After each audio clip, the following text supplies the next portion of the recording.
ఇప్పటి వరకు ఈ దేశంలో అనేక విచారణలు జరిగినాయి. సిబిఐ విచారణలు జరిగినాయి, సిట్ జరిగినాయి, సిబిసిఐడీలు జరిగినాయి.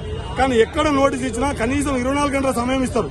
అట్లా కాకుండా కేవలం 12 గంటల సమయంలోనే, కేవలం 12 గంటలే 12 గంటల సమయం ఇచ్చినా కూడా వాయిదా వేసుకోవడానికి అవకాశం ఉన్నా కూడా హరీష్ అన్న ప్రజాస్వామ్యాన్ని నమ్మినోడు కాబట్టి, న్యాయ వ్యవస్థను నమ్మిన నమ్మకం ఉంది కాబట్టి 11 గంటలకు విచారణ అంటే 10-40 నిమిషాలకే వచ్చి ఇక్కడ ఇప్పటి వరకు కూడా ఇంకా బయటకు రాలేదు కదా అని చెప్పి సిద్దిపేట నియోజకవర్గం రాత్రి 10 గంటల దాకా మాతో ఉన్న నాయకుడు విచారణ పేరు మీద లోపల ఉన్నాడు కదా, బయటకు వచ్చినాక పలకరిద్దాం. సహజంగానే ఎవరైనా వేధింపులకు గురైనప్పుడు, ఇబ్బందులకు గురైనప్పుడు ఆ నాయకుడిని కార్యకర్తలు లేదా కార్యకర్తలకు వేధింపులు అయితే మా హరీష్ అన్న ఎట్లాంటి అంటే ఏ ఇంట్లో చిన్న ఆపద జరిగినా, ఎవరికి మనసు గాయమైనా, మనుషుల గాయమైనా, ఏ ఆపద జరిగినా ఇంటికి వచ్చి పలకరించిపోతాడు. సిద్దిపేట నియోజకవర్గం అనేది ఆయన కుటుంబం లాంటిది కాబట్టి అయ్యో ఇట్లాంటి మనకు ఆపద వచ్చినప్పుడల్లా మనకు అండగుండే నాయకుడు, మన పండుగలో మన పాపంలో తోడుండే నాయకుడు ఈ సడన్ గా ఈ విచారణ ఏంది అని చెప్పి నాయకులు ఇక్కడికి వచ్చారు. కానీ మీరు చూడండి ఇప్పటిదాకా ఎక్కడో విధ్వంసాలు జరిగినట్టు, ఏదో విద్వేషాలు రెచ్చగొట్టేటటువంటి పెద్ద ఉగ్రవాదులు వచ్చినట్టుగా స్పెషల్ పోలీసులను దించి కార్యకర్తలంతా తరిమి కావాలని అల్లర్లు సృష్టించాలని రేవంత్ రెడ్డి ఒక ప్రయత్నం చేస్తున్నాడు. రేవంత్ రెడ్డి నీ ప్రయత్నాలు చెల్లవు, నీ ప్రయత్నాలు సాగవు. అల్లర్లు ఏరు ఇక్కడ ఎవరు? సీమాంధ్ర నాయకత్వానికి దోపిడీకి వ్యతిరేకంగా పోరాటమే చట్టబద్దమైన పోరాటం చేసి ఆర్టికల్ 3 ప్రకారం తెలంగాణ తెచ్చుకున్నాం. ఒక్క నెత్తుడు బొట్టు కూడా నేల రాలకుండా తెలంగాణ తెచ్చుకున్నాం. నువ్వు చేసే ఈ చిల్లర వల్ల కొట్లాడడానికి మేమెందుకు విద్వేషాలు తెచ్చకూడతాం, మేమెందుకు అల్లర్లు చేస్తాం? అల్లరి చేయించాలనే నీ ఉద్దేశాన్ని మేము తీవ్రంగా వ్యతిరేకిస్తున్నాం.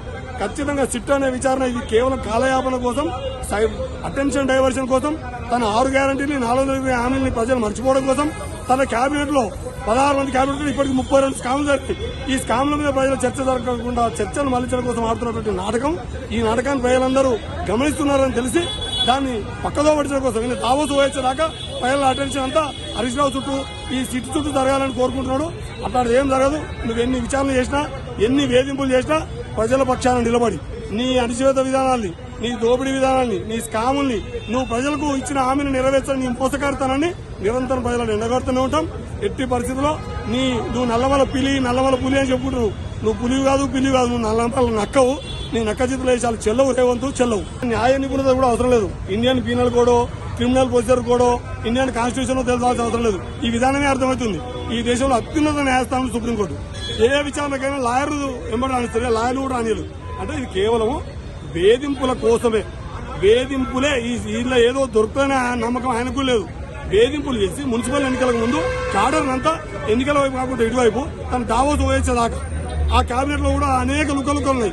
ఆ లుకలుకలన్నీ బయటపడుకుంటున్నానికి ఇది ఒక డైవర్షన్ లో భాగమే తప్ప ఈ వేధింపులకు, ఈ డైవర్షన్ తెలంగాణ ప్రజలు గమనిస్తున్నారు. పచ్చ మీడియా, కమ్మ మీడియా, ఆంధ్ర మీడియా ఎన్ని ప్రయత్నాలు చేసి తెలంగాణ పక్కదారి పట్టినందుకు అయినా నిటారు నిలబడి 14 ఏళ్ళు పోవడం తర్వాత తెలంగాణ సాధించుకున్నాం. ఇప్పుడు నువ్వు చేసేటటువంటి పక్కదారి పట్టించే నీ కుట్రల్ని, నీ నయవంచండి తెలంగాణ ప్రజలు వ్యతిరేకిస్తారు. ఖచ్చితంగా నీ నిజ రూపం ప్రజలకు తెలిసింది. నీ రూపాన్ని ఎండగట్టి ప్రజల్లో నీ గద్దెలు గుర్తా అంటారు. అసలు నీ గద్దెకి ఎసరు ఉంది, నీ కుర్చీకి ఎసరు ఉన్నది. నీ కుర్చీ ఎసరును, నీ గద్దెని కాపాడుకోవడం ఏడుతున్నటువంటి ఈ దేడిమాకు పనులన్నీ మానుకో. త్వరలోనే ఖచ్చితంగా తెలంగాణ ప్రజలకు సరైన రాజకీయంగానే సరైన బుద్ధి చెప్తారు.